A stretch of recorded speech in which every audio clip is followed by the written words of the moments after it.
Teknolojia ya pili, kifurushi cha kati.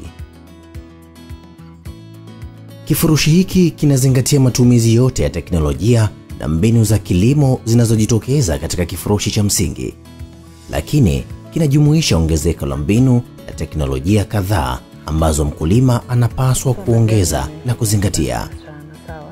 Ongezeko la matumizi ya teknolojia za kifurushi hiki humlazimu mkulima kuongeza uwekezaji kwenye shughuli yake, na haya ni mahitaji muhimu ya kuzingatia kwa daraja hili la kifurushi cha kati. 1. Matumizi ya mbegu chotara, yani hybrid seeds. 2. Matumizi ya tray za kuzalishia miche. 3. Matibabu ya udongo wa kupandia kwa kutumia udongo wa asili uliotibiwa kupitia pipa maalumu la kuchemshia udongo. 4. Uwekaji wa mbolea wa moja kwa moja kwenye mmea kwa kutumia vyombo unavyokuwa navyo shambani au sprayer ya kunyunyuzia dawa. 5. Matumizi ya chokaa kutibu udongo wa shamba ili kurekebisha viwango vya tindikali ambavyo ni muhimu katika ukuaji wa mmea. 6. Matumizi ya fito ngumu na kamba za kushikia mazao. Salome Ulimboka, afisa kilimo wa serikali ambaye amepata mafunzo ya uzalishaji kutoka mradi wa mboga na matunda, anafafanua kuhusu teknolojia hii. Kutokana na mafunzo tuliyoyapata, nimeweza kuwaelekeza wakulima wangu kwanza kutumia matuta kwenye kilimo chao. Tunajua faida za kutumia matuta. Unakuta akitumia matuta, kwanza operation anazozifanya inakuwa rahisi.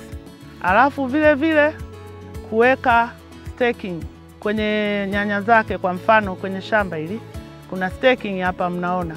Hii inamsaidia kwamba matunda yale yasioze kwa urahisi, yasiguse chini, kwa hiyo matunda yake yanakuwa bora. Naona kuna wigo hai hapa. Na faida za wigo hai tunazijua kwamba unakuta kwamba zinakinga upepo, kuna wadudu nini, kwa hiyo unakuta mdudu anapokuja au magonjwa yanatua kwanza kwenye wigo hai, and then kufikia mmea inakuwa sio rahisi, au unaweza kanoti kuna mdudu akianza kutua kwenye wigo hai mle. Alafu vile vile tunaona tumeweka kamba imara hapa. Hizi kamba unaweza kukuta mkulima anaweza kaitumia hata kwa miaka 4. Wakati anafunga, atafungua tena, atafunga, inaendelea kumsaidia.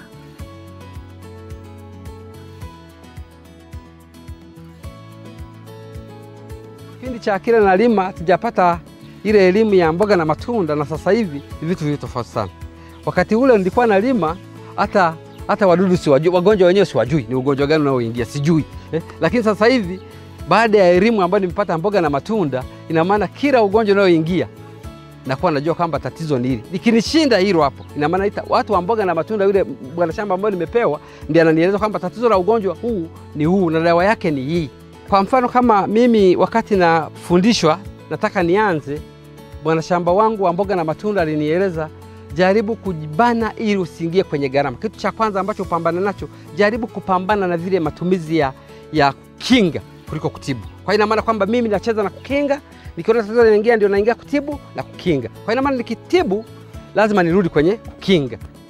Kwa picha yenyewe ninavyoiona kwa sasa hivi na nyanya ilivyo changamoto, kwa kweli na imani kwamba nitatusua. Kama unavyosema kutusua, nitatusua, na naomba na Mungu ajalie mkono wa Bwana uonekane hapa ili ifanye zaidi na zaidi. Mimi nataka hata atakaye kuja hapa niwe barozi mzuri wa kuiwakilisha mboga na matunda.